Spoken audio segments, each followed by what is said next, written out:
Untuk materi kali ini, mahabah kita ini udah di episode ketiga. Yang sebelumnya kita udah pernah di kafe, kita juga udah pernah di masjid. Nah kali ini kita di surganya pendidikan, surganya ilmu pengetahuan. Kita ada di Perpusda.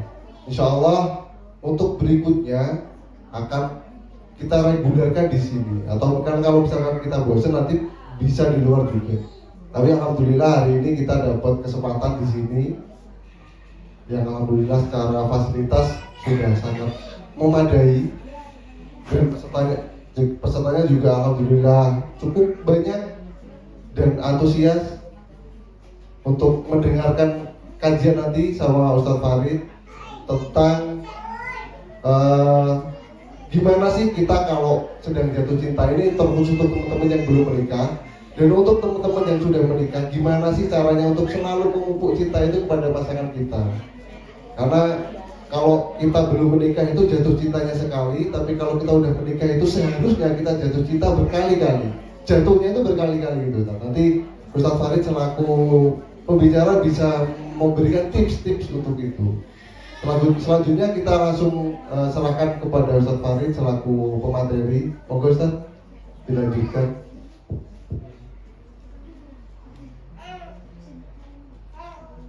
Assalamualaikum warahmatullahi wabarakatuh.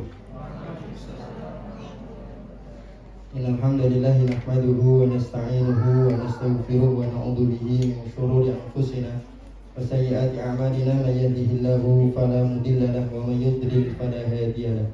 Asyhadu an la ilaha illallah wahdahu la syarika lahu wa asyhadu anna Muhammadan abduhu wa rasuluhu la nabiyya wa la rasula ba'dahu. Qala ta'ala fil Qur'anil Karim: Ya ayyuhalladzina amanu taqullaha haqqa tuqatih wa la tamutunna illa wa antum muslimun. Wa qala Rasuluna Muhammad sallallahu alaihi wasallam: Ittaqillaha haitsu ma kunta wa atbi'is sayyi'ata hasanata tamquha wa khaliqin nasa bi khuluqin hasan. Amma ba'du, yang kami banggakan dengan panitia teman-teman di Jaher, mobil khusus kepanitiaan di Mahabbah event yang ketiga.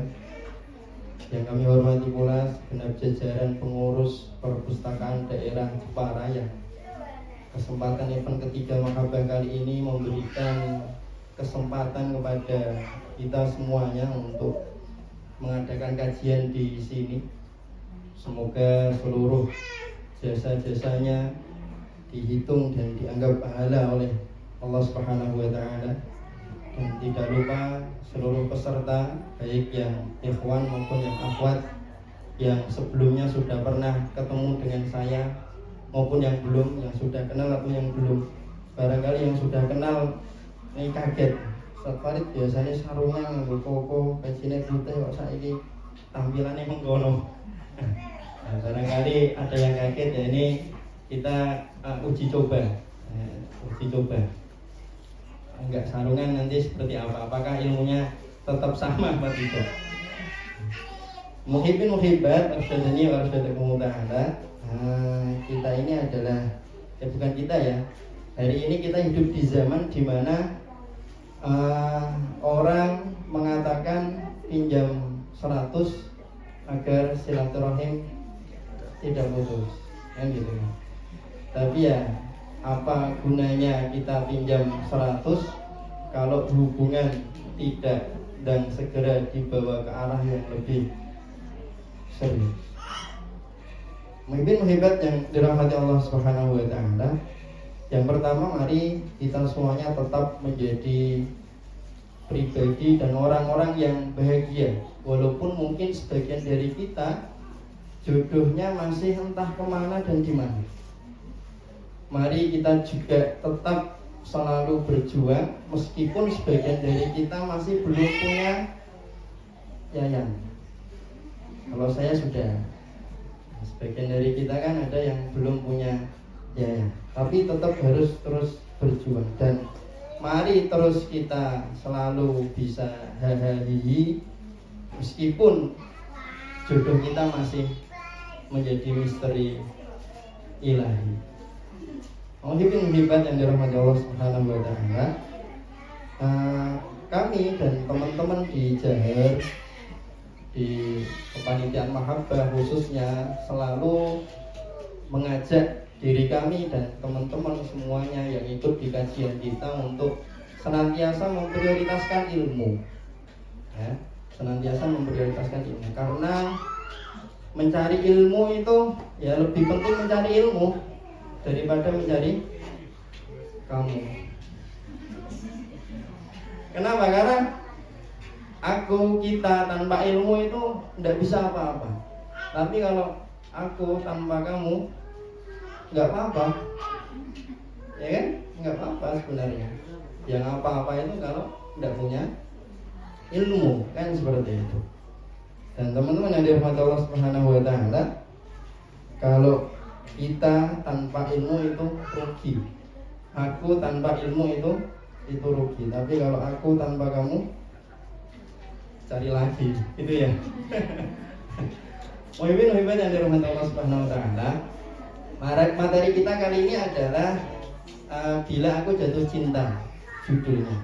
Ini masih ada kelanjutan dari event yang pertama dan yang kedua. Kalau di event yang pertama dulu kita mendapatkan satu garis besar bahwa seluruh rangkaian pernikahan dari sejak kalau bahasanya Ustadz Qasimi itu prase, pas, main. Pra itu sebelum, se itu sedang, ketika, pas itu setelah, main maintenance-nya. Keempat proses itu harus dikawal oleh ilmu. Kemudian di event yang kedua kita kemarin mengangkat tajuk tema jodoh dicari atau dinanti, gitu ya Mas ya?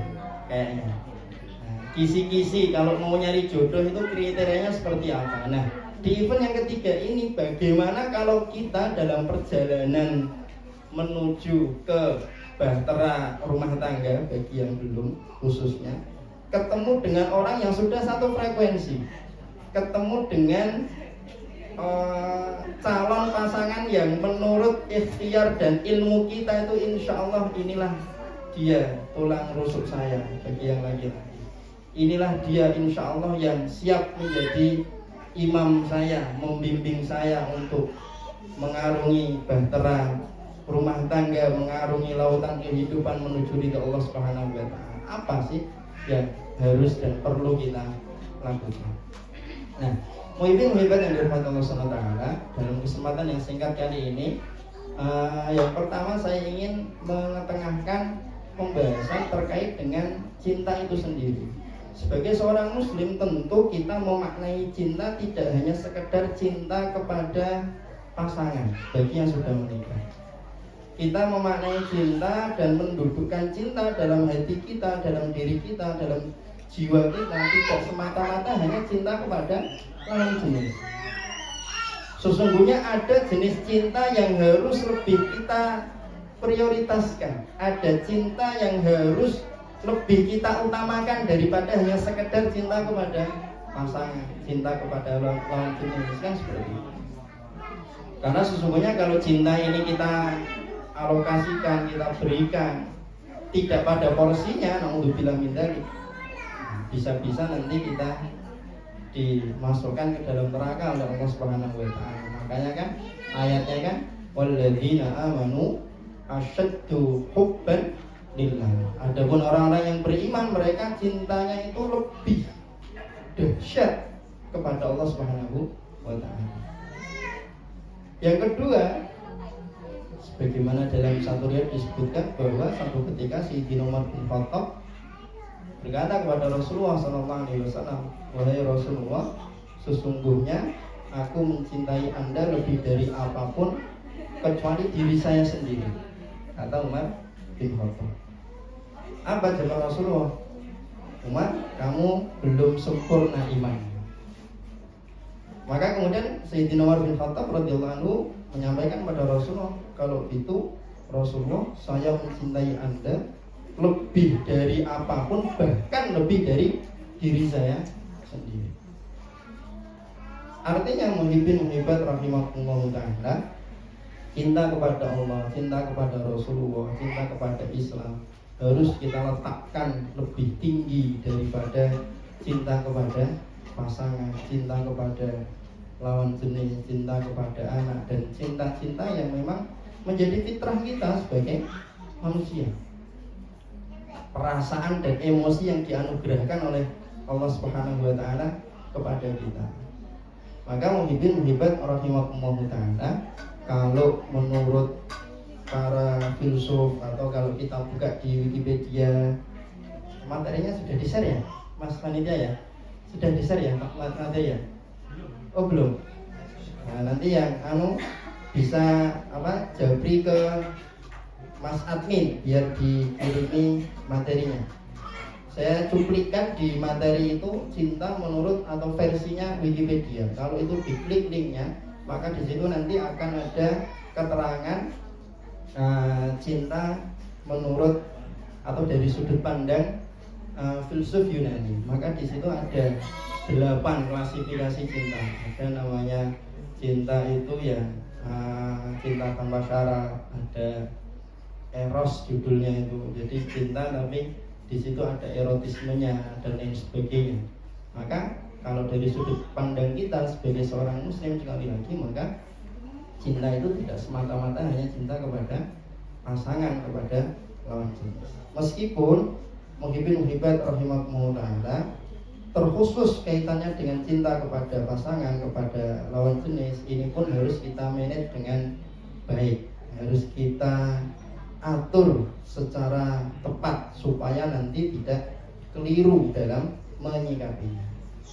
Khususan untuk para ikhwan, kalau kita sudah serser dengan seorang perempuan, maka langkah yang pertama kali harus dilakukan adalah apa? Pastikan dia satu frekuensi dengan kita. Frekuensi yang paling penting sebagaimana yang kita bahas di event yang sebelumnya adalah apa? Agamanya, pemikirannya, akidahnya, keislamannya, kan gitu. Jangan sampai kita sudah berusaha memperbaiki agama kita, rajin sholat, tidak meninggalkan sholat fardu, baca Quran dan lain sebagainya, tapi justru malah kita memilih pasangan hanya sekedar dari parasnya, dari bentuk wajahnya, dari esemannya, kan gitu kan. Kadang kan ada orang yang gimana ya, saya tuh tidak pernah lihat ada perempuan yang lebih manis senyumnya daripada dia. Kayaknya memang dia deh, kalau nggak sama dia gimana ya, ya emang harus sama dia kayaknya.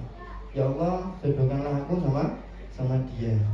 Kalau dia bukan jodoh saya, maka jodohkanlah ya Allah. Pokoknya dia ya Allah. Tidak boleh kalau tidak dia. Nah ini ya, jadi yang pertama, kalau kita ketemu atau sudah ada seseorang yang membuat hati kita ser-ser tadi itu, maka langkah yang pertama adalah pastikan ada kesamaan frekuensi.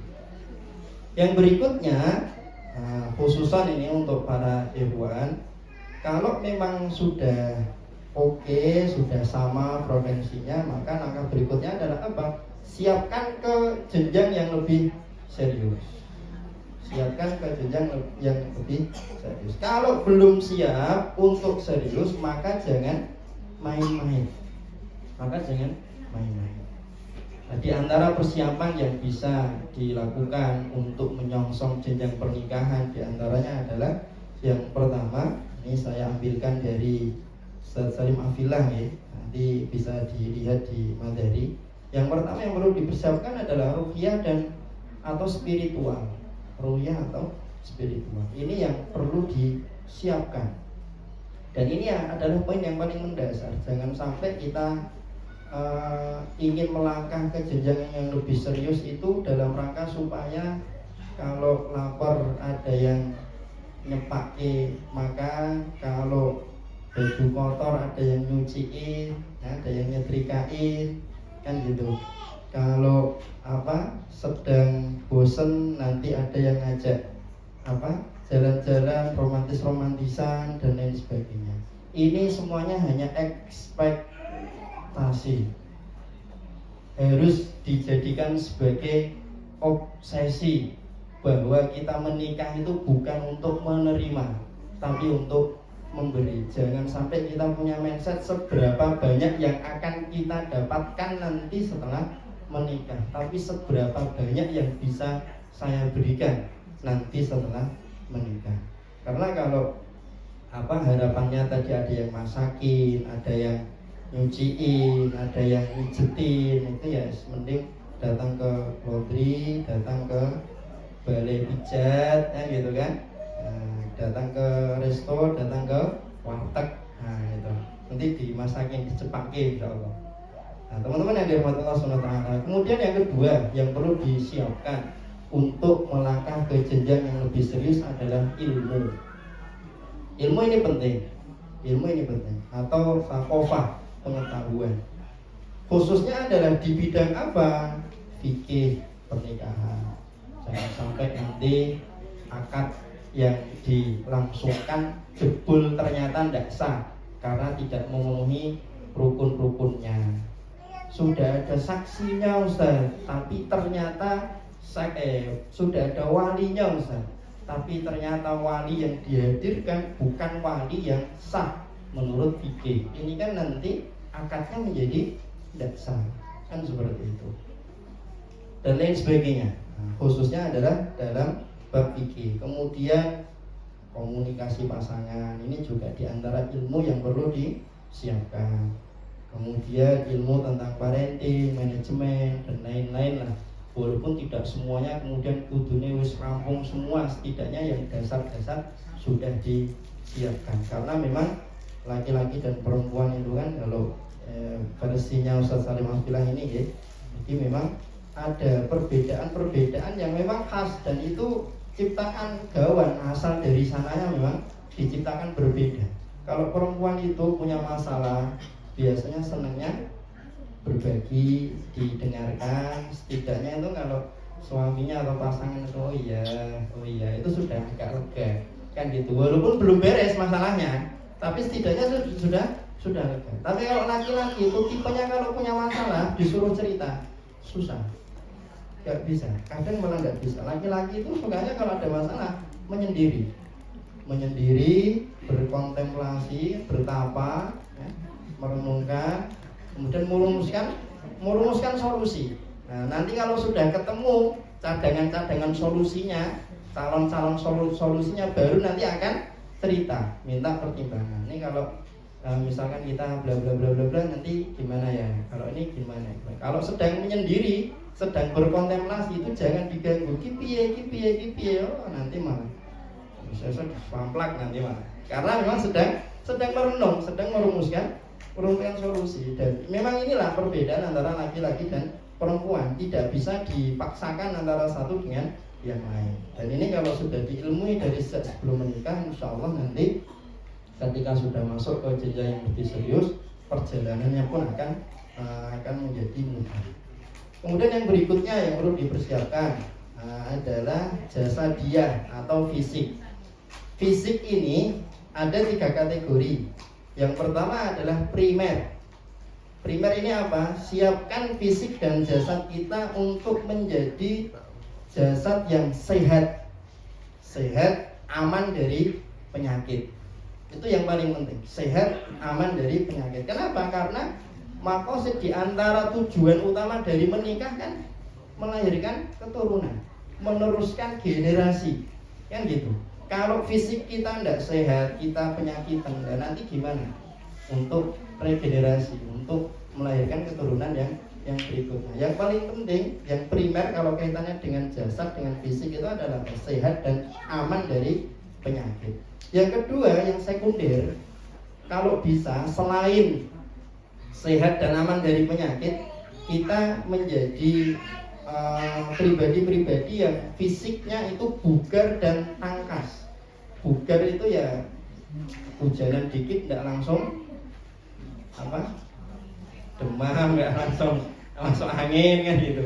Ini bugar. Dan tangkas, cekatan kan gitu. Masuk rumah, yang cowok nih masuk rumah, istrinya sedang nyandak bocil-bocil, mandiin, lantai belum disapu ya ambil sapu, nyapu kan gitu. Jangan, ini kan rumah, tugasnya perempuan, saya kan tugasnya di luar rumah, saya pulang ya pokoknya maunya ada es teh, pokoknya ada dan goreng hangat kan gitu kan, disambut dengan wajah yang ceria manis kan gitu, sampai rumah kok dan lain sebagainya seperti itu. Muhibin yang dirahmati Allah Ta'ala. Kemudian yang terakhir, persiapan jasa dia fisik adalah yang tersier. Tersier ini apa?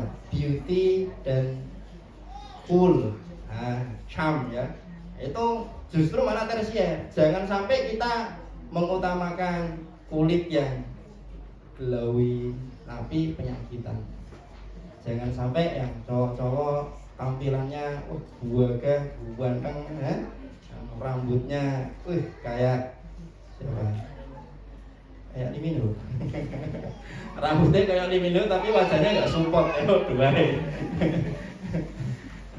Nah gitu ya. Jadi untuk beauty and charm itu yang justru mana tersier. Jadi yang paling penting adalah bagaimana supaya jasad kita, fisik kita itu sehat, aman dari penyakit, kalau bisa bugar, tangkas kan gitu. Nah soal nanti cakep apa enggak, glowing apa enggak, ya itu urusan belakang. Kalau memang cintanya dari pernikahan itu dibangun di atas dasar frekuensi yang sama, insya Allah urusan itu nyusul. Insya Allah nyusul. Kemudian yang terakhir yang ditulis oleh beliau Ustaz Salim kaitannya dengan persiapan nikah, ini adalah persiapan maliyah atau finansial. Nah, persiapan finansial itu bukan urusan seberapa banyak uang yang sudah dimiliki, bukan jenis pekerjaan apa yang sudah kita jabat. Kesiapan finansial itu kita siap atau tidak untuk menafkahi. Itu. Jadi bukan nyari nafkahnya, tapi siap atau tidak untuk menafkahi. Mungkin hebat yang dirahmati Allah SWT. Kalau kita tahu Sayyidina Ali bin Abi Thalib itu menikahi Fatimah putrinya Rasulullah itu bukan dengan modal yang banyak, bahkan bukan mulai dari nol, mulainya dari minus. Itu Ali bin Abi Thalib menikahi Fatimah putrinya Rasulullah. Kenapa? Karena setelah menikah itu disumbang sama para sahabat yang lain, dikasih, kalau bahasa kita hari ini ya, dikasih wajan, dikasih kompor, dikasih dandang, kasih piring, kasih gelas, lain sebagainya. Tapi oleh Rasulullah itu dihitung utang. Jadi Ali bin Abi Thalib setelah menikah itu nyaur utang. Justru malah nyaur utang. Dan kalau pengalaman kami pribadi dulu menikah pun sama. Jadi dimulai dari minus ya. Tapi kalau orang menikah itu bismillah dengan niat untuk menjaga kehormatan diri, menghindarkan diri dari kemaksiatan, insya Allah seluruhnya akan dimudahkan oleh Allah Subhanahu wa Ta'ala. Nah teman-teman ada Allah Subhanahu wa Ta'ala, berikutnya untuk laki-laki khususnya ini, laki-laki setelah kita ketemu tadi dengan yang satu frekuensi, maka langkah berikutnya adalah kita ukur diri kita. Kita ini sebenarnya untuk menikah hukumnya di yang mana? Karena hukum menikah itu tidak selalunya sunnah, tidak selalunya wajib. Kadangkala menikah itu hukumnya haram. Menikah itu kadangkala hukumnya malah haram.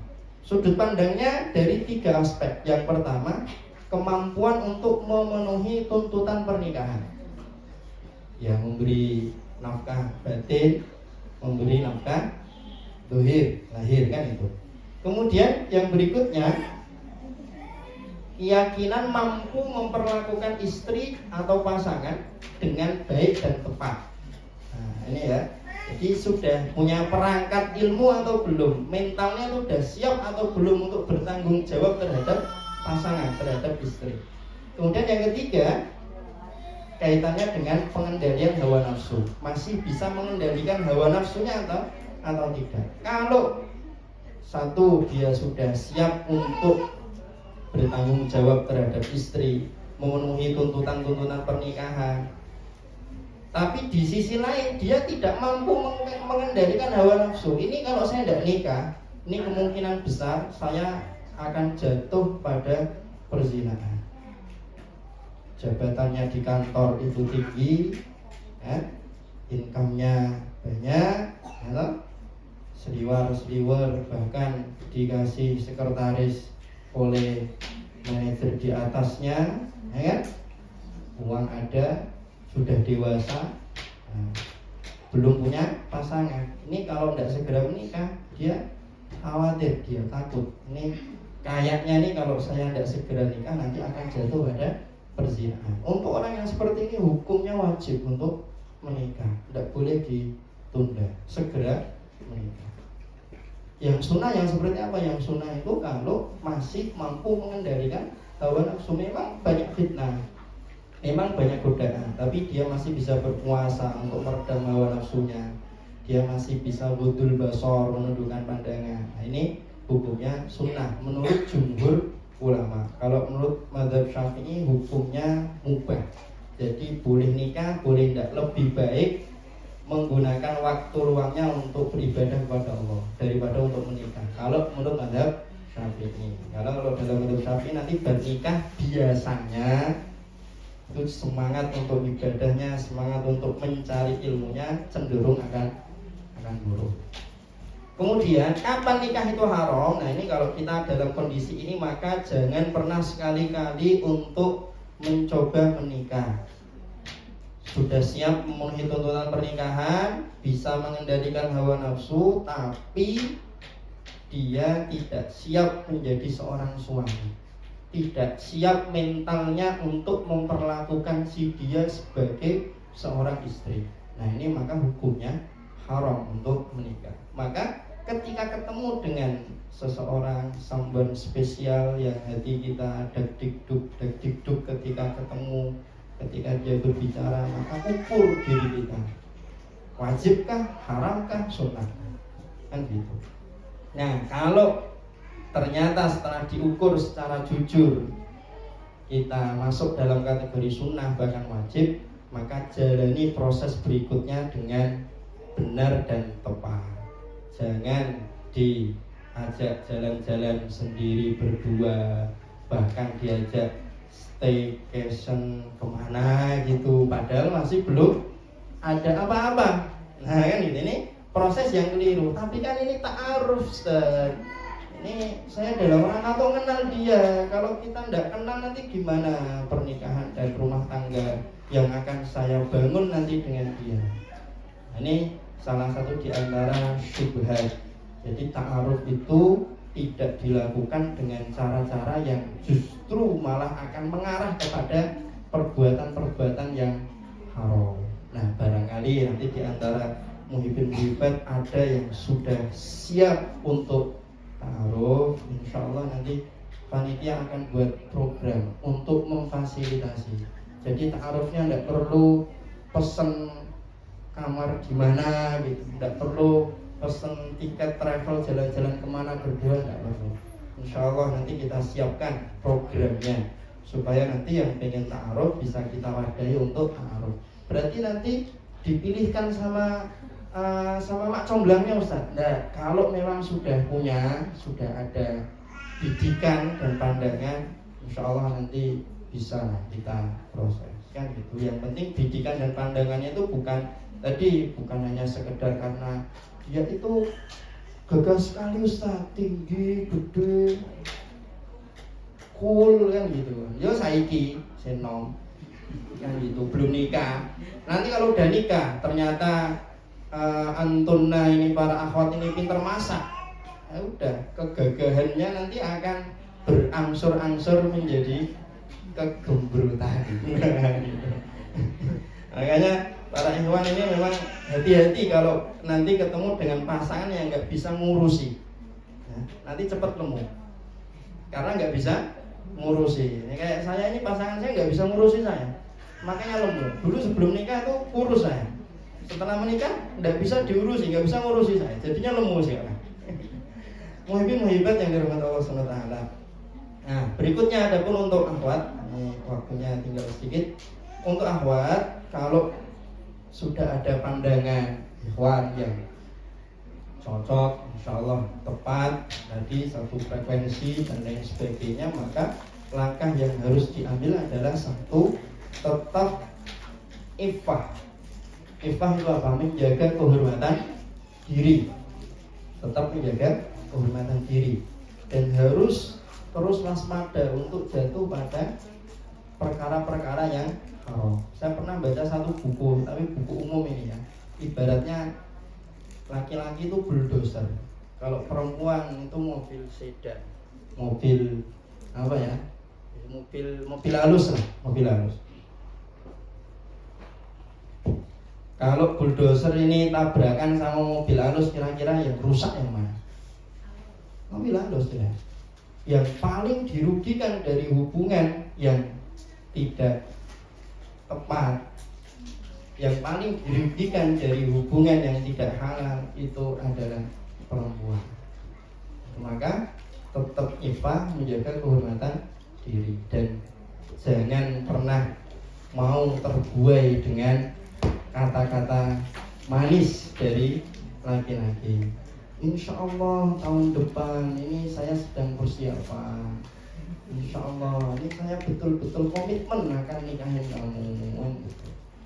Tapi komitmen akan menikahi, suruh ketemu orang tuanya, gitu kan. Ditanya katanya sedang persiapan nabung, tapi ternyata uangnya habis untuk jalan-jalan terus, untuk makan bareng terus, bahkan di kesempatan-kesempatan tertentu malah modus-modus pengen ngajak nginep dan lain sebagainya, kan untuk bilang hindari kan gitu. Jadi yang pertama, kalau untuk para akhwat, tetap iffah, menjaga kehormatan diri, berhati-hati jangan sampai jatuh dalam fitnah.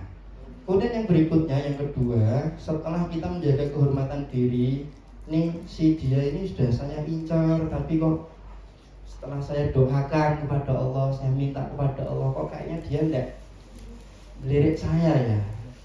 Padahal dia ini orang soleh nih, kayaknya kalau dia jadi imam saya itu insya Allah kayaknya kok rumah tangga saya nanti akan baik kan gitu kan. Kalau ternyata setelah kita istikharah, kita ikhtiari, kita doakan, kita minta sama Allah, kok si dia dan lirik kita, maka ikuti saja jalan yang pernah ditempuh oleh Ibunda Khadijah radhiyallahu anha. Tidak apa-apa, tawarkan diri kan. Kalau malu menawarkan diri sendiri lewat orang tua, tidak apa-apa, bilang sama bapak, kok aku dikduk kalau kaya, gitu. Tidak apa-apa, sampaikan. Lalu daripada diserobot dulu sama akhwat yang lain, daripada ternyata dia sudah diproses oleh ustadznya, oleh orang tuanya dengan yang lain, kalau memang dia itu sudah sesuai dengan kriteria, agamanya baik, ganteng, walaupun rada ireng tapi manis, gitu. Kita bangun. Nah gitu ya. Jadi untuk akhwat sekalian, tidak apa-apa kalau memang tadi sudah menjaga kehormatan diri, berusaha berdoa kepada Allah, diikhtiari dengan banyak tirakat yang lain, ternyata dia tidak dan lirik kita, boleh, tidak apa-apa menawarkan diri. Yang penting dengan tetap memperhatikan aturan-aturan syariat, yang gitu. Jangan sampai karena saking kesengsemnya kita sama dia, tergila-gilanya kita sama dia, kemudian penawaran kita itu sampai pada batas yang sudah di luar batas wajar, melanggar syariatnya, itu juga tidak boleh. Harus sesuai dengan batasan-batasan syariat, kan seperti itu. Jangan sampai kelewatan. Akhi, saya gitulah pokoknya, dan seterusnya. Muhibban yang dirahmati Allah Subhanahu wa taala.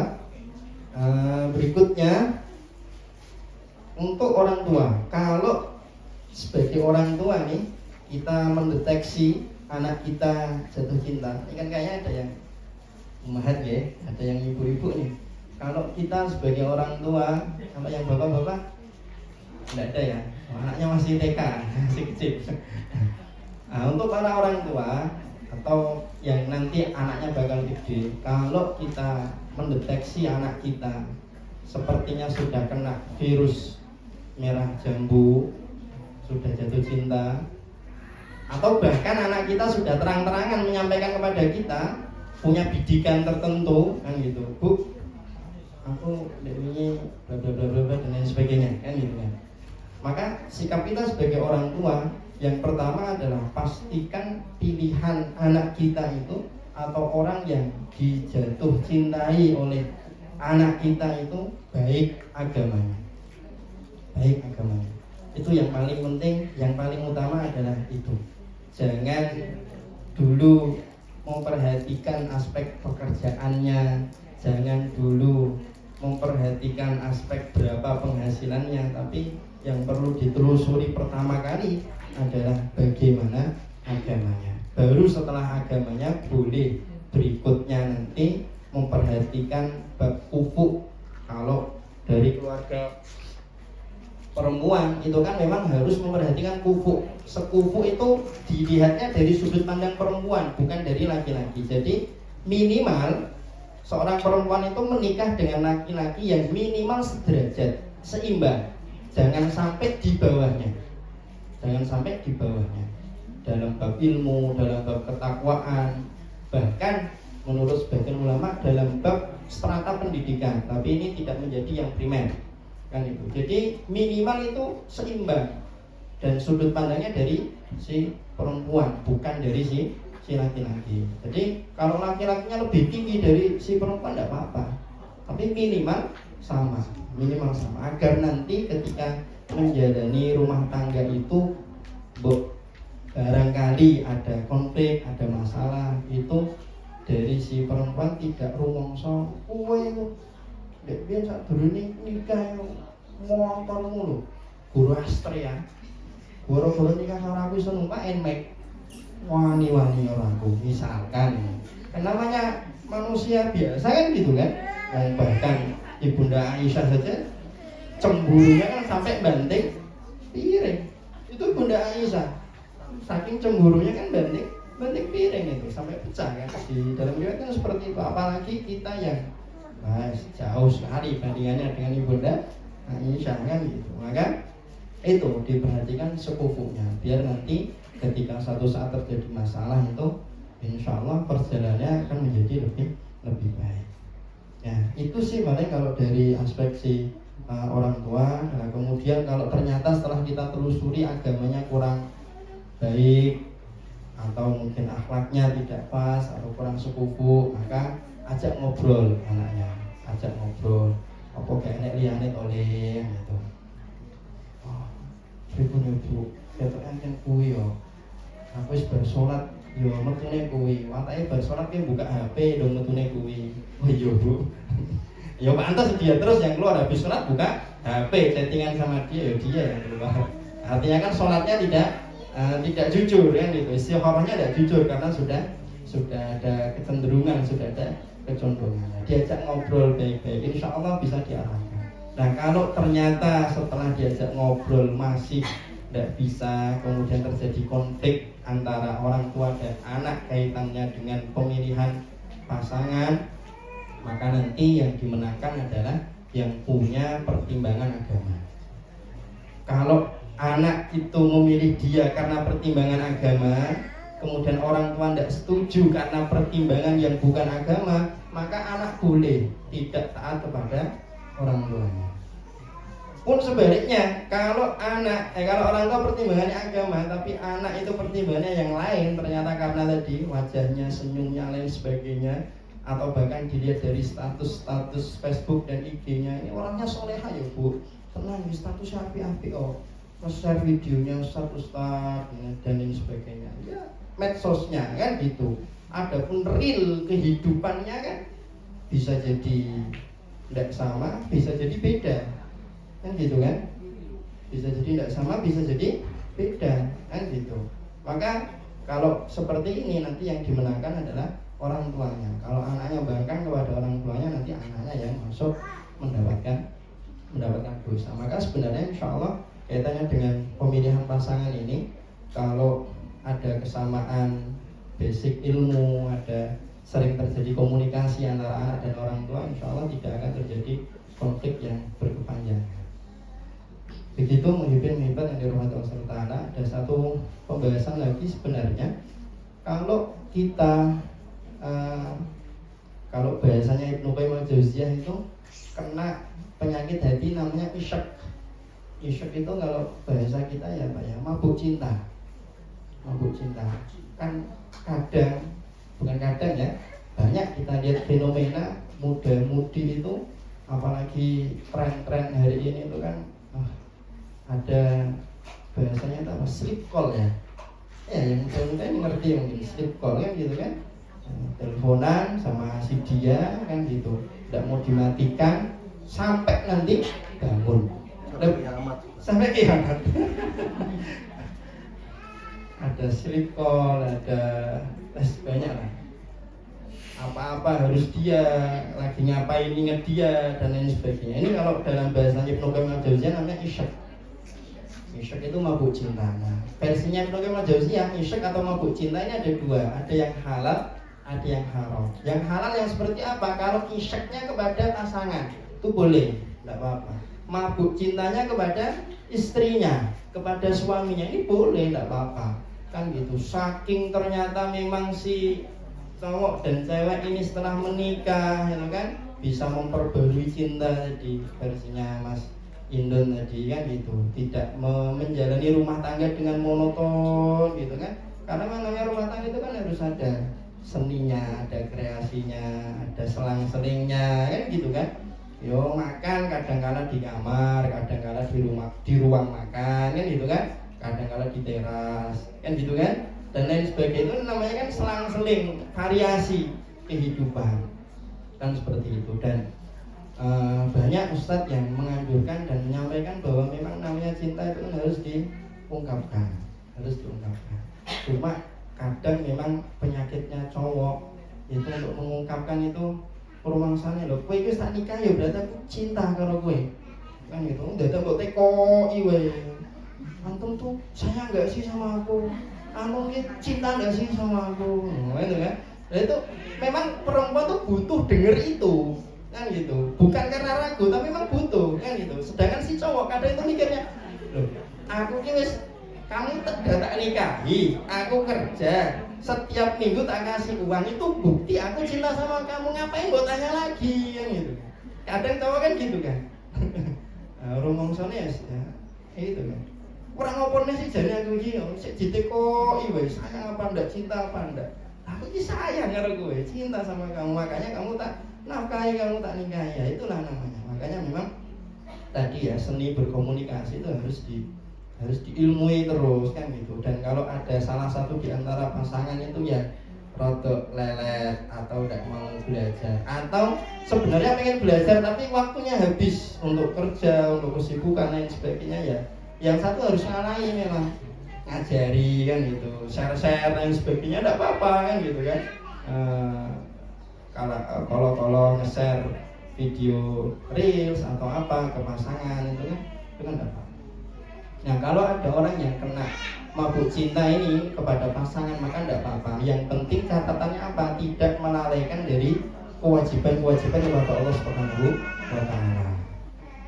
Kalau mabuk cintanya itu mabuk cinta kepada selain pasangan yang halal, maka kata Syekhul Islam Ibnu Qayyim al-Jauziyah, perlu dan harus disadari bahwa isyak ini, mabuk cinta ini adalah satu di antara penyakit hati yang harus segera diobati, harus segera dihilangkan. Di antara metode dan caranya adalah satu, yang pertama, timbulkan rasa putus asa. Timbulkan rasa putus asa. Jadi nggak mungkin saya ini sama dia itu anaknya Pak pejabat, sedangkan saya hanya tukang rosok. Gak mungkin lah saya bisa nikah sama dia. Hadirkan perasaan putus asa. Gak mungkin lah saya bisa nikah sama dia. Dia itu gagah tinggi, ganteng, kan gitu, keren. Sedangkan saya ini kok misalkan ya. Timbulkan rasa putus asa biar hilang cinta itu, biar mabuknya itu segera hilang. Kalau sudah menghadirkan putus asa tapi tidak bisa karena ternyata ketoke ada harapan, apalagi gayung bersambut. Maka versi beliau di sini, sebentar saya cuplikan.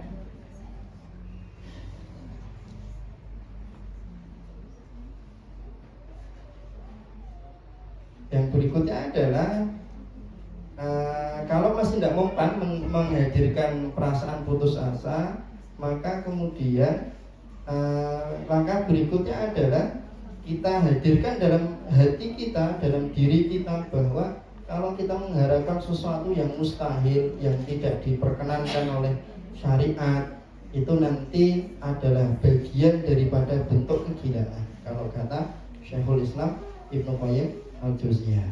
Yang berikutnya, renungkan efek negatif dan kerugian-kerugian yang ditimbulkan dari mabuk cinta yang sedang melanda. Kok tak iwangi berminggu, tak ajak metu malam minggu, tak ajak jajan, habis sekian.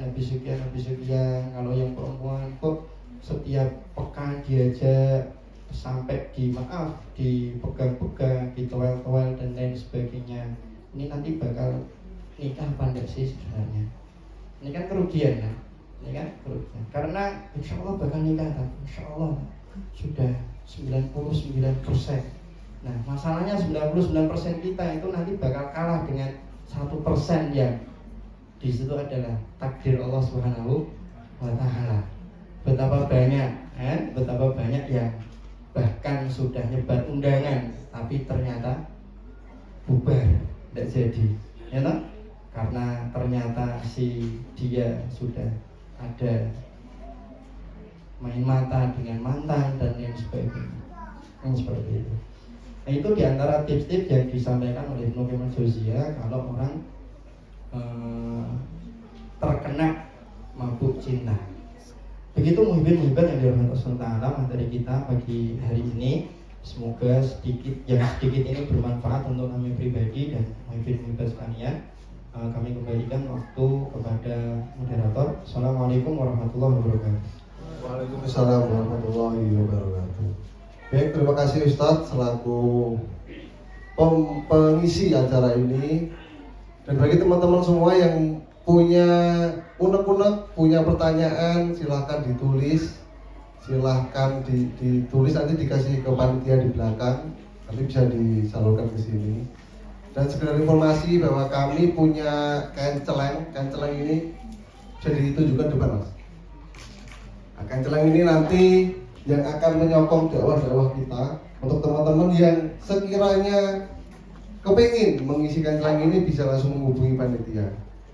Ini nanti macam-macam dakwah kita. Selain Mahabar ini ada Bustato dan sudah berjalan kurang lebih 2 tahun Mas ya Bustato. Lebih lah kalau 2 tahun. Alhamdulillah beberapa udah ada yang lulus. Sudah ada yang hilang tangannya, bukan tatonya ya. Ada yang hilang tatonya. Selain itu juga kajian dan salah satunya Mahabar ini. Di kain celeng ini nanti akan menyokong gerakan dakwah kami dan gerakan dakwah kita tentunya, karena saya berharap teman-teman yang di sini juga selain menjadi peserta juga ada keinginan untuk menjadi panitia untuk menyokong dakwah kepemudaan bersama. Mengutip dari beberapa penjelasan Ustaz tadi, saya ada sedikit unek-unek umum ini Ustaz. Jadi dulu waktu saya sebelum menikah itu dulu saya masih bingung. Istilah sekufu itu yang kita ambil itu apa? Maksudnya sekufu itu apakah dari segi wajah, dari segi pendidikan, dari segi agama atau harta? Yang kita utamakan pertama kali itu, karena saya yakin tidak semua orang itu pasti sekufu antara laki-laki dan perempuan itu ke semuanya, Ustaz. Itu kira-kira yang perlu kita utamakan itu yang mana dulu? Nah, bismillah, yang paling diutamakan kalau kaitannya dengan kufu ya bab agama tadi. Bab agama. Jadi kalau si perempuannya ini adalah perempuan yang soleha, menjaga sholatnya, menjaga auratnya, dia keagamaannya baik lah, maka jangan sampai kemudian nanti menikah dengan laki-laki yang secara agama di bawah dia, tak tahu sholat, bahkan alhamdulillah pecandu, pecandu minuman atos, you know, dan lain sebagainya. Ini yang paling diprioritaskan adalah dalam bab agamanya tadi, dan sudut pandangnya dari si perempuan mas ya, bukan dari si laki-laki. Nah itu salahnya saya dulu, itu sudut pandangnya dari saya. Oh gitu ya. Nah baru tahu hari ini malah kalau sudut pandangnya dari perempuan. Ya. Nah terus laki-laki tuh gimana cara mensiasatinya? Wah saya ini sekufu apa enggak ya sama si fulanah ini? Nah untuk si laki-laki, maka kalau pengen dapet pasangan atau istri yang jos, tuwok, ya layakkan diri, karena memang ayatnya kan at-thayyibat lit-thayyibi wat-thayyibun lit-thayyibat, sebagaimana al-khabithat lil-khabithin, al-khabithun lil-khabithat, kan gitu. Jadi terus berproses untuk melayakkan diri, Nah soal nanti ketika itu kan kufu itu dilihat sebelum akad, kan? Yeah. Ketika akad, katakanlah dalam bab agama dan sebagainya sudah dinilai insya Allah ini sekufu atau bahkan lebih tinggi yang laki-laki, kan? Oke. Tapi ternyata setelah menikah dalam perjalanan si laki-laki oleng, ternyata setelah menikah malah dia tak genah, tak karuan. Nah itu sebagian ulama mengatakan itu tidak bisa menjadi sebab atau alasan untuk menyelesaikan rumah tangga. Jadi sekufu itu ya berlakunya sampai sebelum akad tadi, sampai akad gitu. Kalau sudah setelah selesai akad nanti masuknya di maintenance, perawatan. Baik, jadi sekufu ini dalam sudut pandang perempuannya ya. Kalau laki-laki ya PR-nya itu memantaskan diri, terutama dari segi ilmu agama gitu Ustaz ya. Kalau pendidikan masih level 2 lah.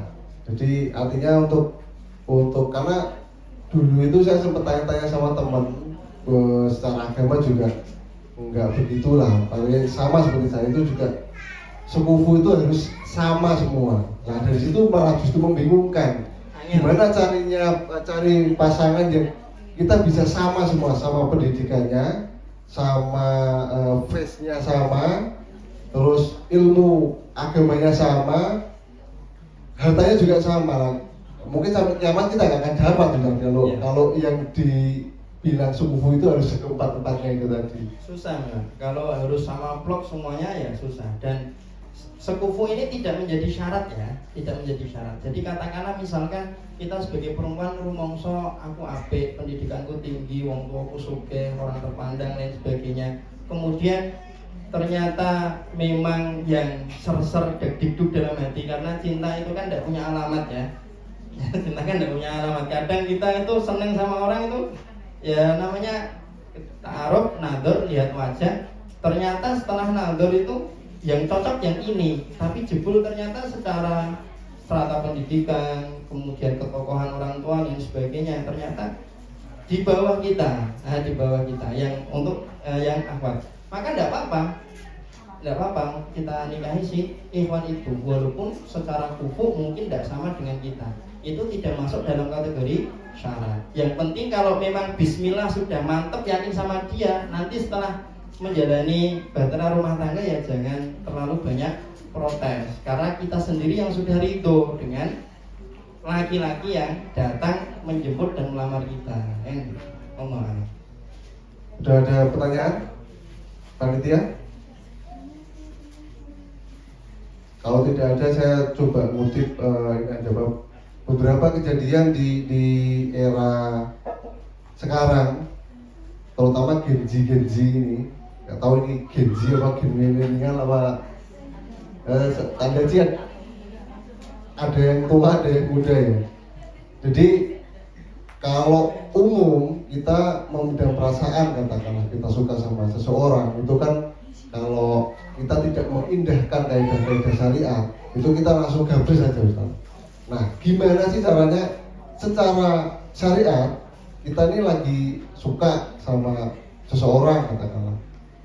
Cara maintenance hati kita, terus dari maintenance itu menuju ke jenjang yang lebih lanjut, artinya perkenalan. Terus berikutnya dari perkenalan itu kalau bisa berlanjut lagi ke perkenalan yang lebih dalam, itu bagaimana Ustaz? Karena banyak dari kalangan-kalangan teman-teman yang udah ngaji itu dilema Ustaz. Ketika suka sama seseorang tapi kalau ditanya langsung takutnya itu melanggar syariat. Kalau langsung ditanting, katakanlah ditanting itu apa ya? Ditembak, mau nggak ta'aruf? Yang sana juga belum tahu apa itu ta'aruf. Nah itu gimana cara maintenance hati kita gitu? Yang pertama memang yang paling penting adalah ada kesadaran dulu.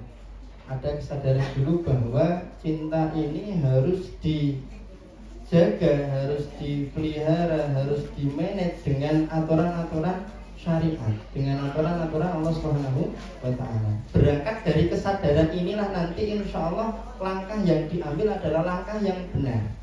Kan seperti itu. Kalau sudah ada kesadaran ini nanti baru kemudian melangkah ke langkah yang benar. Dan sebelum menuju ke langkah yang benar itu, sebagaimana yang sudah sama-sama kita tahu bahwa iman itu kan memang yazidu wa yanqus, bertambah dan berkurang. Yang menjadi pagar supaya kita tidak lompat untuk melakukan hal-hal yang diharamkan itu ya iman kita. Maka terus selalu mendekatkan diri kepada Allah, terus senantiasa ingat bahwa kita sebagai seorang muslim, sebagai hamba Allah ini ya hidup harus berdasarkan aturan yang sudah ditetapkan oleh Allah Subhanahu wa Ta'ala. Nah, soal nanti kalau sudah pengen masuk ke jenjang berikutnya, ke level berikutnya, ini kok sudah tak kode tapi kok kurang tahu gitu. Enggak nyamuk ini frekuensinya kan, nggak masuk sinyalnya, maka lewat ustadz bisa, atau kalau mau langsung ya ditanting langsung enggak apa-apa sih sebenarnya, ditanya langsung. Yang penting setelah ditanya langsung dan ada jawaban, ditindaklanjuti dengan cara yang benar. Maka tadi basic awalnya berangkat dari kesadaran bahwa semuanya harus dibingkai dengan cara yang benar. Ketika sudah ditanya langsung, aku tertarik sama kamu, kamu solehah, kamu aktif di kajian, saya sendiri, kamu sendiri. Bagaimana kalau kita membangun mandiri rumah tangga? Bismillah, insya Allah siap. Ya sudah, setelah itu ditindaklanjuti dengan cara yang benar, bahwa orang tua ketemu dengan orang tuanya, kan gitu. Nah soal nanti orang tuanya, loh, iki sapa ora tau dolan ning omah anggur-anggur. Nah kan gitu. Maka sampaikan saja, saya itu udah lama Pak ngamati putrinya panjenengan. Loh, anggur bu omat amati, lo mending toh Pak omat amati daripada tak gondang-ganding, tak juga jalan-jalan. Nah kan gitu kan. Sampaikan aja. Terus terang apa aja, kan gitu. Allah, sejauh yang saya tahu seperti itu, Mas. Ya, berikutnya ada pertanyaan. Ini pertanyaannya ada dua, Ustaz. Satu orang pertanyaan, dua borong semua. Ustaz Farid izin bertanya. Diterangkan bahwa jika pilihan anak dan ortu dimenangkan yang baik agamanya. Satu, bila anak perempuan dan dimenangkan si anak karena baik agama, apakah jika pernikahan tetap dilaksanakan tanpa restu ayah kandung, pernikahan sah atau tidak? Dijawab dulu, Ustaz. Kalau ayahnya tidak merestui tapi mau menjadi wali, ya pernikahannya tetap sah. Paham ya? Karena sejauh yang saya tahu, restu itu tidak menjadi syarat sah nikah. Tapi rukun nikah harus ada wali. Dan wali kalau bagi perempuan itu ya bapak. Nah, kira-kira ada nggak kasus bapak tidak merestui tapi mau menjadi wali? Nah, ada ya. Kalaupun ada, biasanya nanti setelah akad dalam perjalanan ada apa-apa, biasanya nanti bapaknya nyalah-nyalahnya anaknya. Ngakon sopo deh, biar tak larang tak kandani ojo karo takui kok malah. Biasanya nanti perjalanannya seperti itu, maka memang perlu ditimbang-timbang lagi kalau mau maksa menikah dengan yang tidak direstui oleh orang tua. Mbok barangkali menawa masih bisa dikompromikan, masih bisa dimusyawarahkan. Tapi kalau kembali ke soal tadi, apakah sah atau tidak pernikahannya, sekali lagi yang rukun itu adalah wali nikahnya. Di antara rukun nikah itu wali nikah. Kalau sudah ada wali dan walinya itu menikahkan, karena wali kan yang menikahkan kan, maka ya pernikahannya sah. Wallahu a'lam. Untuk pertanyaan yang kedua, bila ada dua pilihan ikhwan, yang satu mu'alaf, udah login ini ya. Yang satu mu'alaf tapi semangat belajar agama, dan satu sudah lama Islam tapi kualitas biasa dan didukung keluarga Islam. Bagaimana pertimbangannya Ustaz? Jadi yang satu login tapi semangat dalam belajar Islam, yang satu sudah lama Islam, berarti kemungkinan ini udah dari lahir Islam ya, tapi biasa saja Ustaz. Itu gimana pertimbangannya? Tidak ada yang dari lahir Islam agamanya baik, tidak ada ya. Pilihannya cuma dua itu ya. Maksudnya kalau ada opsi yang ketiga dari lahir Islam dan Islamnya baik, agamanya baik, kan mending yang ketiga. Kenapa kok pilihannya cuma dua? Yang datang dua ya Pak. Oh, yang datang dua. Berarti udah datang. Kalau pertanyaannya andaikan atau kalau, ya saya jawab dengan ya andaikan ada yang ketiga datang, pilih yang ketiga dari lahir Islam dan Islamnya baik kan gitu. Tapi kalau dua-duanya sudah datang dan mau tidak mau, Tiga datang. yang ketiga tidak datang, sedangkan posisi dan kondisinya harus sudah segera menikah karena 1, 2, 3 pertimbangan dan lain sebagainya.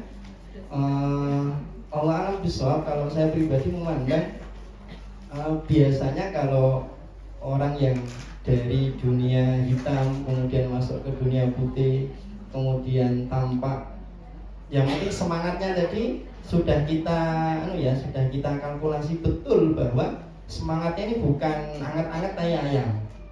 Anget-anget tai ayam tahu nggak? Cuma sebentar tok, karena mungkin sedang hype-nya lihat kajian ada apa sehingga dia semangat. Nah kalau semangatnya itu kita sudah kalkulasi, insya Allah ini semangat yang baik dan dia bisa istiqomah, ambil yang mu'alaf tidak masalah. Ada satu mazhab yang memang mempertimbangkan latar belakang agama dan keluarga, mazhab Hanafi. Ya setahu saya yang saya baca di Al-Wajiz fil Fiqh Islami itu memang kufu tadi, di antara kufu itu orang tuanya agama orang tua.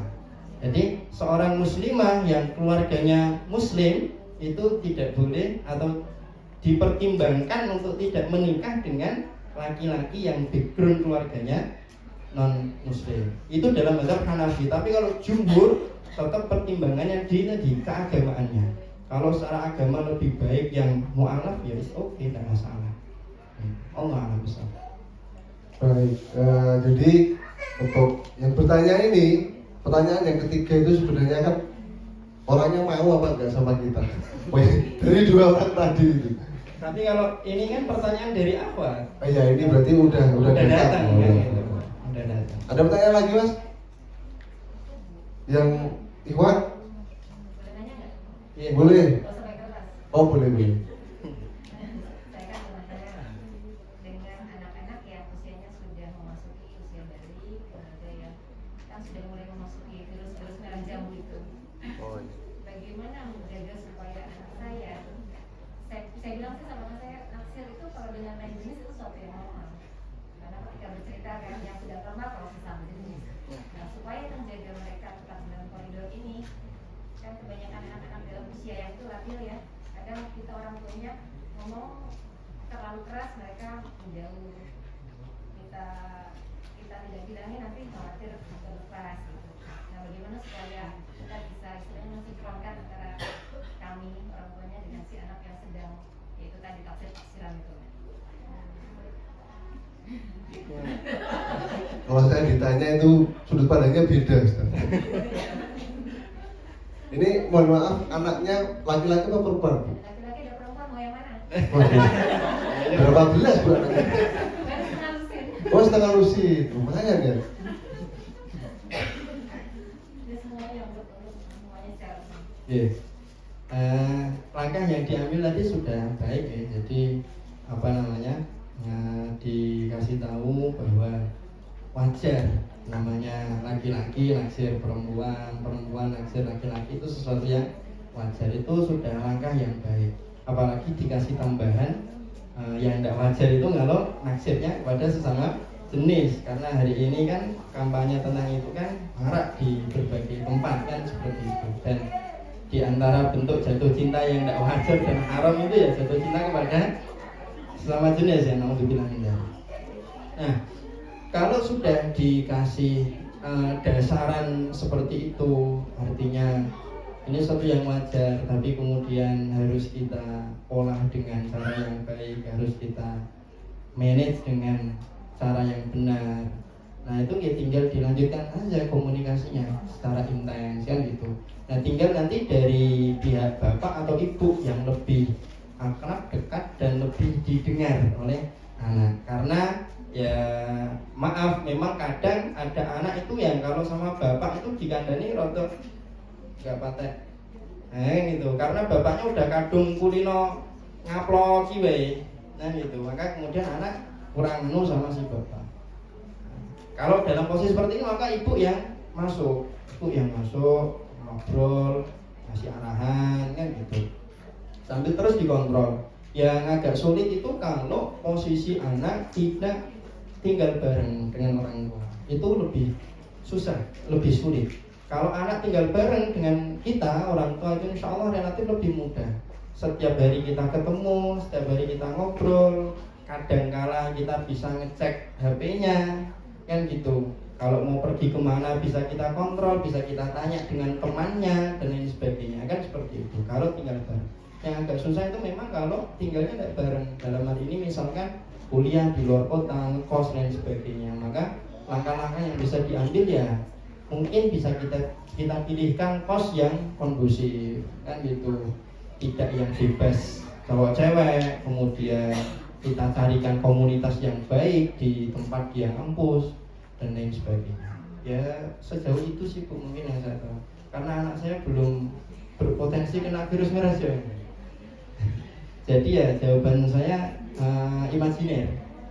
Sepertinya kok itu langkah yang bisa diambil. Kalau anaknya bisa diajak ngobrol, insya Allah malah lebih mudah. Yang susah itu kalau anaknya udah kadung angel diajak ngomong. Nah itu yang agak susah. Allah. Ribut. Gimana ada yang gimana bu? mereka kan supaya mereka terjaga dari hal-hal yang tidak baik dan menular. Doa khusus saya belum pernah nemu. Nanti saya tak nyari insya Allah di event yang berikutnya. Kalau saya masih ada di depan, baik materi atau yang lain, nanti insya Allah saya sampaikan. Tapi sampai nanti kita ketemu, doa khususnya kalau memang ada, kita doakan pakai bahasa Indonesia, tidak masalah. Iya, tidak masalah. Kita doakan pakai bahasa Jawa pun tidak masalah. Enggak bisa, ya sudah. Berarti pakai bahasa Indonesia saja. Pakai bahasa Thailand bu. Samihap itu lebih ini. Ada yang mau bertanya lagi? Boleh langsung, boleh. Gimana mas? Harga gas 3 kilo? Enggak, Pak Anu mas. Tanya soal agama mas. Soal gas nanti di belakang. Panitia ini macam-macam. Ada yang bertanya? Mungkin dari pihak Ikhwan yang pengen segera menikah? Belum? Oh lagi? Panitia, pakai baju hitam? Catat itu. Nah ini mengenai ini Ustaz, ta'aruf itu tadi. Kalau ta'aruf ta'aruf itu kan masih bisa terbilang, kalau untuk hari ini lumayan lah, tapi masih bisa terbilang awam untuk kalangan kita. Apalagi yang baru mode hijrah dari yang kemarin terus pindah ke kajian-kajian. Tips-tipsnya untuk tetap di koridor ta'aruf itu tapi yang awal-awal kita sendiri yang menawarkan gitu. Contohnya gini Sob, si A sedang melirik si B, dua-duanya saling lirik nih, cocok. Kemudian punya referensi yang sama, gimana kalau kita taruh. Nah, karena si A dan si B ini sudah punya referensi yang sama, biasanya cukup dengan tidak pegang-pegangan tangan. Tapi setiap malam kayak tadi sleep call, setiap malam WA-an sampai subuh. Itu kan tidak bisa dibilang taruh. Nah, kaidah-kaidah taruh sesuai syariat itu di level mana sih? Batasnya itu seperti apa? Sejauh yang saya tahu, ta'aruf yang benar itu ya yang tidak ada kholwatnya. Yang tidak ada kholwatnya. Baik kholwat hakiki dalam arti ketemu fisik hanya berdua, tidak ada orang ketiga, maupun kholwat modern. Kholwat modern ya Dalam satu grup gitu kan? satu grup tapi cuma berdua. Satu grup tapi cuma berdua. Itu setahu saya memang batasnya ya jangan sampai ada kholwat di situ. Soal nanti yang diobrolkan ditanyakan apa itu kan soal konten lah. Itu yang penting tidak ada kholwat, tidak masalah setahu saya. Jadi kalau sudah ada A dan B tadi sudah saling lirik, apalagi sudah sama-sama tahu, sudah sama-sama oke, tidak perlu ta'aruf dan atur, langsung aja masuk ke jenjang khitbah. Sudah sama-sama cenderung, sudah sama-sama oke, kan berarti udah kenal, udah ngerti. Ta'aruf itu kan untuk ngerti seluk-beluk keluarganya, pendidikannya. Maaf kalau misalkan ada kriteria fisik yang pengen diketahui, kan boleh ditanyakan pada saat ta'aruf. Misalkan si Ikhwan pengennya punya istri yang rambutnya panjang lurus misalkan, tapi karena bidikannya ini seorang akhwat yang dari sejak kecil dididik oleh orang tuanya menutup aurat, sehingga tidak ada satu orang pun kecuali keluarganya yang tahu bagaimana bentuk rambutnya, apakah lurus panjang, lurus bergelombang, pendek lurus, atau pendek bergelombang. Sehingga pada masa ta'aruf itu boleh ditanyakan, tidak apa-apa. Mohon maaf, rambut ukhti panjang lurus atau tidak, tapi kita izin kan gitu. Allah, setahu saya gitu Mas. Jadi batas ta'aruf itu ya tidak ada kholwat, tidak ada kholwat. Dan soal lebih baiknya seperti apa ya lebih baik memang ditemani oleh orang yang soleh kan gitu. Jangan sampai kemudian kata Ustaz kan yang penting tidak kholwat, tidak berdua, kemudian bertiga, tapi yang satu adiknya masih PAUD. Repot ini. Ya, yang ketiga itu ya orang dewasa kan gitu, orang dewasa yang mahromnya diutamakan kan gitu. Orang yang baik lah, bukan orang yang fasik. Khawatirnya kalau tidak saya tambahi keterangan gini nanti ndak kholwat kok cuma double date. Yang penting ada yang ketiga itu. Tapi PAUD.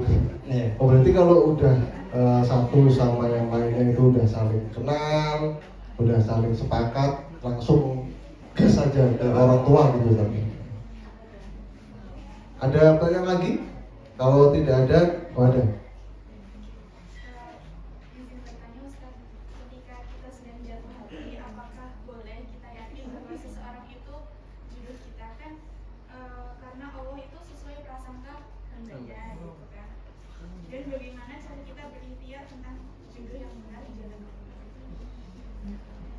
Boleh tidak kita yakini orang yang sedang kita jatuh hati padanya adalah jodoh kita, ya kita yakini saja sambil kita doakan, kita minta kepada Allah kan gitu.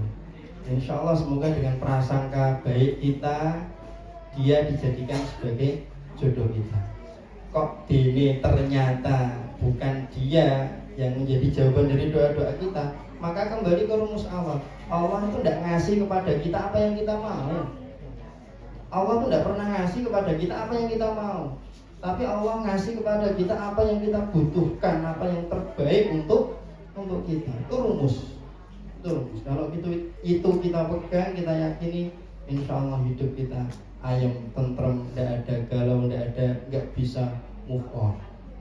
Nggak bisa move on itu kan karena kita masih ada perasaan, kok nggak dia sih ya Allah, kok nggak dia sih ya Allah, harusnya dia kan gitu. Seakan-akan kita maksa, aku tahu ya Allah dia yang terbaik buat saya, padahal Allah lebih tahu yang terbaik buat kita itu bukan dia. Allah, itu yang pertama. Yang kedua, ikhtiar untuk mendapatkan jodoh yang baik. Langkah yang pertama seperti yang tadi saya sampaikan kepada Ikhwan, perbaiki diri, layakkan diri.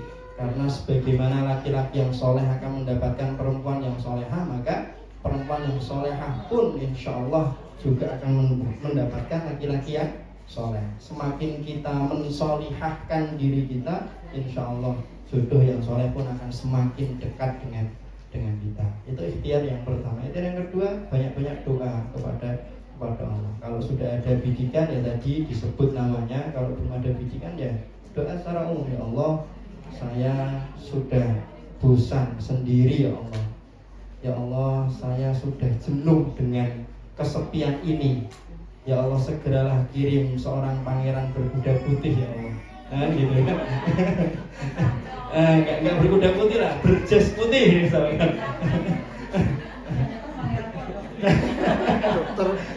Dokter Boyke biasanya pakai jas putih. Gitu. Ya barangkali itu. Nah, sejauh yang saya tahu ya itu diikhtiari dengan memperbaiki diri, menyiapkan diri, melayakkan diri, kemudian disusul dengan tadi banyak mohon, banyak minta kepada Allah Subhanahu wa Ta'ala. Karena tidak ada siapapun yang bisa menggerakkan hati kecuali hanya Allah Subhanahu wa Ta'ala. Sekeras apapun kita berusaha, sepayah apapun kita caper, tapi kalau Allah enggak ngasih, enggak bakal dikasih. Tapi kalau Allah sudah ngasih, ya walaupun kita enggak bisa ngoyo-ngoyo, ya tetap dapat. Allah ngasih. Ada lagi pertanyaan? Cukup satu ya. Habis ini kita oke.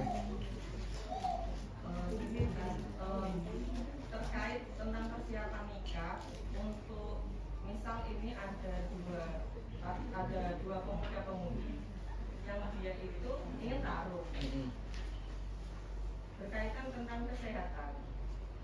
Terkadang itu kan untuk menanyakan sesuatu yang berhubungan dengan kesehatan itu misal dari keluarga si perempuan, mungkin dari keluarga akhwat itu tidak memberikan informasi yang benar-benar valid untuk menjaga si akhwat ini, itu gimana? Kalau per hari ini setahu saya regulasi yang berjalan menurut aturan undang-undang perkawinan sebelum menikah itu kan ada check up ya, pembuatan surat catin atau capeng ya, itulah bahasanya surat calon pengantin itu. Nah, cuma sejauh dan serinci apa yang diperiksa dalam pembuatan catin atau capeng itu, setahu saya hanya sekedar lab, kemudian memastikan ada HIV atau tidak, penyakit menular atau tidak, itu ya. Yang maksud saya kadang kan untuk para akhwat yang masih usia sebelum menikah itu kan banyak permasalahan kerahiman, dari mens yang kurang teratur, kadang kan itu tidak terlalu diperhatikan. Cuman ada beberapa kasus itu kan setelah menikah ternyata sudah ada bekal penyakit, tapi karena belum didiagnosa oleh dokter, baru setelah menikah itu kan diperiksakan. Nah itu ternyata kan ada yang konsen bisa kayak gitu lah. Oke. Sejauh yang saya tahu, yang saya baca di kitab-kitab, penyakit yang nanti akan menimbulkan masalah setelah akad itu penyakit yang berhubungan dengan hubungan badan dan reproduksi. Jadi kalau memang si perempuan ini ada penyakit di alat vitalnya yang mengakibatkan nanti tidak bisa berhubungan badan dan disembunyikan, tidak disampaikan secara jujur dan terus terang sampai terjadi akad, baru ketahuan setelah akad, maka si laki-laki berhak untuk membatalkan pernikahan. Sebagai bagaimana ketika si ikhwan, si laki-laki menyembunyikan penyakit yang juga berkaitan, berhubungan dengan alat reproduksi itu tadi, kan gitu. Katakanlah misalkan awalnya gede, gagah, dhuwur, tapi ternyata nuwun sewu ketika diranjang tidak bisa ngapa-ngapain dalam tanda kutip. Maka si perempuan berhak untuk mengajukan pembatalan pernikahan. Dalam fikih seperti itu boleh, tidak masalah. Nah, soal kalau misalkan sebelum akad itu belum positif penyakitnya, setelah akad berlalu 3, 4, 5 tahun baru kemudian ada penyakit, maka diselesaikan secara baik, dimusyawarahkan, diobrolkan, dan lain sebagainya. Nah, nanti soal solusi yang diambil seperti apa, nah nanti bisa disepakati bersama antara kedua mempelai, kedua pihak, atau bahkan lebih jauh bisa melibatkan keluarga masing-masing pihak, kan seperti itu. Karena memang para ulama itu di banyak kitab menyebutkan di antara tujuan utama dari nikah itu ya untuk melahirkan keturunan, kan gitu. Kalau ternyata setelah menikah kok terjadi masalah di bidang itu dalam bab reproduksi dan secara valid setelah diperiksakan kepada ahli masalahnya ada di si perempuan, kan gitu, maka di antara solusi yang ditawarkan oleh syariat, oleh fikih itu boleh kalau memang sudah sepakat antara pasangan ini bagi si laki-laki untuk poligami, kan seperti itu. Nah, itu di antara solusi kalau terjadi masalah yang seperti itu. Karena baru beberapa waktu yang lalu itu ada yang sempat curhat kepada kami, walaupun sebenarnya saya pun masih ya usia pernikahan saya kan juga belum lama ya, belum lama.